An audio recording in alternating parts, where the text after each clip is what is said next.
Hi, ഞാനൊരു സ്ഥലം വരെ പോവുക കേട്ടോ. എല്ലാവരും സുഖമായിരിക്കുന്നില്ലേ? ഇന്ന് സൺഡേ ആണല്ലോ, ഹാപ്പി സൺഡേ. ഞാനും സുഖമായിരിക്കുന്നു. ഞാനൊരു സ്ഥലം വരെ പോയിട്ട് വരികയാണേ.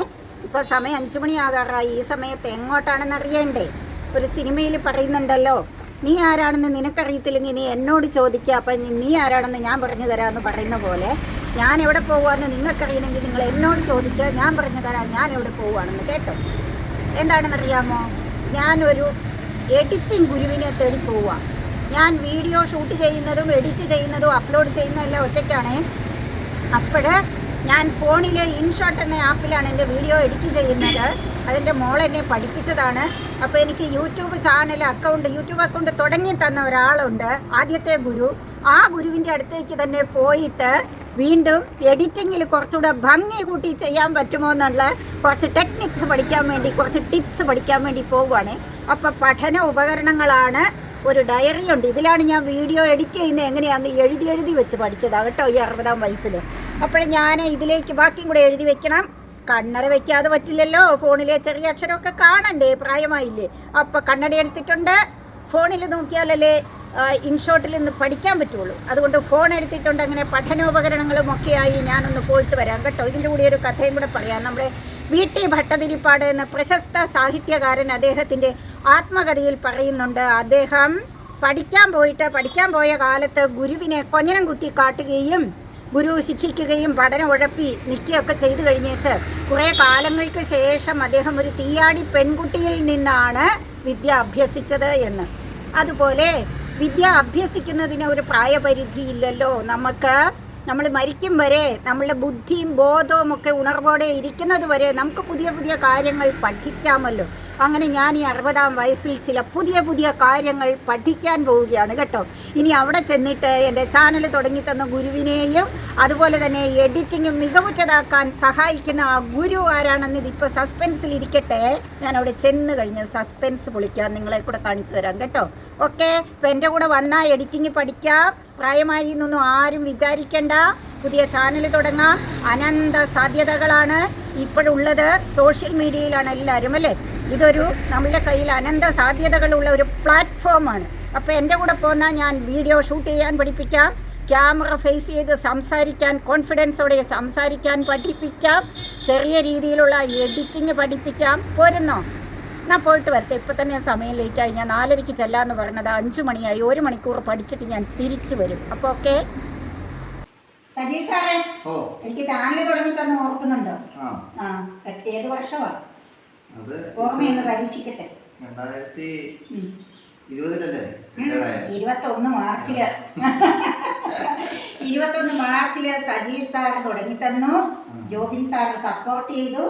ഏലിയാമ്മ ടീച്ചറെ സ്റ്റാഫ് റൂമിൽ വെച്ച ആദ്യത്തെ വീഡിയോ നിങ്ങളെല്ലാവരും എന്തിനോ മാറിക്കഴിഞ്ഞപ്പോൾ, സ്റ്റാഫ് മീറ്റിംഗ് എന്തോ ഉണ്ടായിരുന്നു, മാറിക്കഴിഞ്ഞപ്പോൾ ടീച്ചർ പിടിച്ചോന്ന് പറഞ്ഞിട്ട് ടീച്ചർ മാത്രം അവിടെ നിന്നിട്ട് സപ്പോർട്ട് ചെയ്ത് ആദ്യത്തെ വീഡിയോ ഷൂട്ട് ചെയ്തു. എന്നിട്ട് സജീഷ് സാറ് എഡിറ്റ് ചെയ്ത് തന്നു, ഫോണിൽ അപ്ലോഡ് ചെയ്ത് തന്നു. രണ്ടാമത്തെ വീഡിയോ ഒരു ക്ലാസ് റൂമിൽ വെച്ചിട്ട്, ഇപ്പുറത്തെ സൈഡിലാണ് അതിൻ്റെ ഒരു ക്ലാസ് റൂമിൽ വെച്ചിട്ട് എന്തോ താഴെ ഒരു അസംബ്ലിയോ എന്തോ നടക്കുമ്പോൾ ജോബിൻ സാറിനെ കൊണ്ട് ഞാൻ ഇതേപോലെ അവിടെ സെറ്റാക്കി വെച്ചിട്ട് ഷൂട്ട് ചെയ്യിച്ചു. ആ 2 വീഡിയോ സ്കൂളിൽ നിന്നാണ് വിളിച്ചത്. സോഫിയ ടീച്ചറായിരുന്നു HM. ഞാൻ പോയി പെർമിഷൻ ചോദിച്ചായിരുന്നു, കാരണം വേറെ ആരും അതിൽ ഉൾപ്പെടുന്നില്ലെങ്കിൽ അവിടെ വെച്ച് എടുക്കുന്നതല്ലേ. ടീച്ചർ പറഞ്ഞു ഓ ആയിക്കോട്ടെ എന്ന് പറഞ്ഞു. അങ്ങനെയാണ് എൻ്റെ യൂട്യൂബ് ചാനലിൻ്റെ സ്റ്റാർട്ടിങ്. ആ സ്റ്റാർട്ടിങ് ഏതായാലും അടിക്കടി പുരോഗതി പ്രാപിക്കുന്നുണ്ട് കേട്ടോ. പിന്നെ എഡിറ്റിംഗ് മോള് പഠിപ്പിച്ചു, മോൻ്റെ വൈഫ്. അത് കഴിഞ്ഞേച്ച് ഇപ്പം ഞാൻ എല്ലാം തന്നെ പഠിച്ചു. അപ്പോൾ എനിക്ക് എഡിറ്റിംഗ് ഇത്തിരി കൂടി ബെറ്റർ ആക്കണം എന്ന് വിചാരിച്ച് ഞാൻ വീണ്ടും പഴയ ഗുരുവിനെ തേടി വന്നേക്കുവാണ്.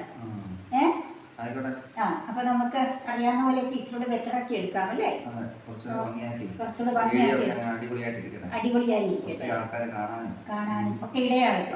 ഓക്കെ, അപ്പൊ പഠിച്ചു തുടങ്ങാം. ഓക്കെ, കണ്ടോ ഗുരുവിനേക്കാളും തീക്ഷ്ണത ശിഷ്യക്കാണ്. പണ്ടേ മോനെ, പണ്ട് നമ്മുടെ ഒരു തീയാടി പെൺകുട്ടിയുടെ അടുത്തുനിന്ന് VT ഭട്ടതിരിപ്പാട് അക്ഷരങ്ങൾ പഠിച്ചെടുത്ത അത് അദ്ദേഹത്തിന്റെ ആത്മകഥയിൽ പറയുന്നുണ്ട്. അതായത് പഠിക്കാൻ വിട്ടപ്പോഴേ, അന്ന് ഈ നമ്പൂതിരി സമുദായമല്ലേ, പഠിക്കാൻ വിട്ടിട്ട് ഗുരുവിൻ്റെ അടുത്തുനിന്ന് ഇദ്ദേഹം കൊഞ്ഞനം കുത്തുകയൊക്കെ ചെയ്തു തന്നെ, ചക്ക കാട്ടുക, ഇതൊക്കെ തന്നെ ഇങ്ങനെ തന്നെ പറയുന്നുണ്ട്. ആത്മകഥയെ പറയുന്നുണ്ട്. കണ്ണീരും ദിനാവും 10ൽ പണ്ടൊരു പാഠം ഉണ്ടായിരുന്നു ഈ ഭാഗം, അത് കൃത്യമായിട്ട് ഓർക്കുന്നത്. അപ്പോഴെന്താന്ന് വെച്ചാൽ അങ്ങനെ വെച്ചിട്ട് അവിടുന്ന് പുറത്തായി, പിന്നെ പഠനമൊക്കെ നിലച്ചു. പിന്നെ അദ്ദേഹം കുറേ വർഷങ്ങൾക്ക് ശേഷം കുറച്ച് വയസ്സായി കഴിഞ്ഞപ്പം പഠിക്കണം എന്നുള്ള അദമ്യമായ ആഗ്രഹം വന്നപ്പോൾ അദ്ദേഹം എന്ത് ചെയ്തു, ഒരു തീയാടി പെൺകുട്ടിയുടെ അടുത്ത് പോയി ശിഷ്യത്വം സ്വീകരിച്ച് അക്ഷരങ്ങൾ പഠിച്ചെടുത്തു എന്നാണ് പറയുന്നത്. അപ്പോൾ ശിഷ്യത്വം സ്വീകരിക്കുന്നതിനും നമ്മൾ ഗുരുവായി ഒരാളെ സ്വീകരിക്കുന്നതിനും പ്രായ വ്യത്യാസമോ അങ്ങനെയൊന്നും നോക്കാനില്ല കേട്ടോ. അതുകൊണ്ട് ഞാൻ ദക്ഷിണ വെച്ച് ഇപ്പം എഡിറ്റിങ്ങിൻ്റെ ഗുരുവിന് ദക്ഷിണ വെച്ചതേ ഇവിടെ ഇരിപ്പുണ്ട്. സർവ്വവിജ്ഞാനത്തിന്റെ ഉറവിടം അവിടെ പ്രാർത്ഥിച്ച് ഞാൻ എൻ്റെ എഡിറ്റിംഗ് അങ്ങോട്ട് ഭംഗിയാക്കാൻ വേണ്ടി പഠിക്കട്ടെ. ഓക്കെ, തുടങ്ങാം. ഞാൻ ഇൻഷോട്ടിലാണ് ചെയ്യുന്നതേ.